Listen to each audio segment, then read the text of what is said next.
Hi hello നമസ്കാരം. നമ്മൾ ഇന്ന് പോണത് ട്രിവാൻഡത്താണ്. വേറൊന്നിനുമല്ല, ചേച്ചിയുടെ ഗ്രാജുവേഷൻ സെറമണിക്ക് വേണ്ടിയിട്ടാണ് പോകുന്നത്. നമ്മളെ കോൺവെക്കേഷൻ നടക്കുന്നത് സമേതി കർഷക ഭവനിൽ വെച്ചിട്ടാണ് നടക്കുന്നത്. ട്രിവാൻഡത്താണ്.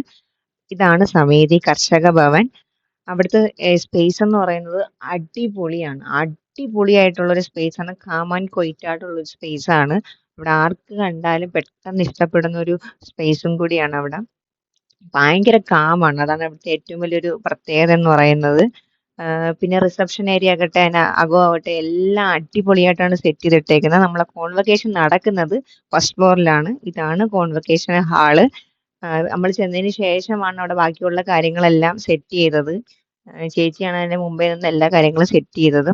അത് കഴിഞ്ഞ് കുറച്ച് കഴിഞ്ഞപ്പോഴത്തേക്ക് ചേച്ചി പോയി ഡ്രസ്സൊക്കെ ഇട്ട് വന്ന് സെറ്റായിട്ടൊന്ന് ഫോട്ടോഷൂട്ടൊക്കെ കഴിഞ്ഞതിന് ശേഷം ഈശ്വര പ്രാർത്ഥനയോട് കൂടി തന്നെ നമ്മളെ പരിപാടി ആരംഭിച്ചായിരുന്നു.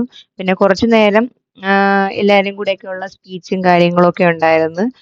ഒരുപാട് സാറന്മാരുണ്ടായിരുന്നു. കൃഷിയുമായി ബന്ധപ്പെട്ട് ഒരുപാട് സാറന്മാരുണ്ടായിരുന്നു. അതിനുശേഷം ഈ ചടങ്ങ് ഔപചാരികമായി ഉദ്ഘാടനം ചെയ്ത് ദീപം തെളിയിച്ചു. അതിനുശേഷമാണ് സർട്ടിഫിക്കറ്റ് എല്ലാം കൊടുത്തത്.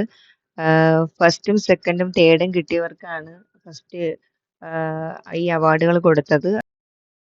സുനിജ ദർശൻ.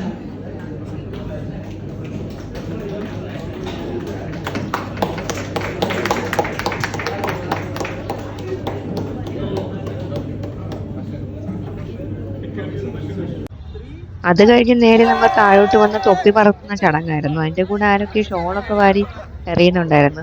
ആരാണെന്ന് അറിയത്തില്ല. അതിനുശേഷം നേരെ നമ്മൾ ഫുഡ് കഴിക്കാനായിട്ട് പോയി. വിശപ്പിന്റെ ആഘാതം കാരണം അതിന്റെ വീഡിയോ എടുക്കാൻ പറ്റില്ല. പക്ഷെ അടിപൊളി ഫുഡായിരുന്നു. പിന്നെ ഞാൻ കരുതി കഴിച്ചു തീർന്ന പ്ലേറ്റെങ്കിലും കാണിച്ചു തരാം, ഐസ്ക്രീം കുടിക്കുന്നതെങ്കിലും കാണിച്ചു തരാമെന്ന് കരുതി. അതിനുശേഷം നമ്മൾ നേരെ വീട്ടിലോട്ട് കാറിൽ എല്ലാവരോടും ഇപ്പോൾ ടാറ്റ പറഞ്ഞ് ടാറ്റ ബൈ ബൈ പറഞ്ഞ് നേരെ കാറിലോട്ട് കയറി. നമ്മുടെ പരിപാടി എല്ലാം കഴിഞ്ഞ് നമ്മൾ തിരിച്ചു പോവാണ്. അപ്പം അത്രേ ഉള്ളത്. Tata bye bye, see you. കാണിമോളെ അങ്ങനെ എല്ലാം സൂപ്പറായിട്ട് കഴിഞ്ഞു ഗൈസ്. സൂപ്പറായിരുന്നു ഗൈസ്, അടിപൊളിയായിരുന്നു ഗൈസ്.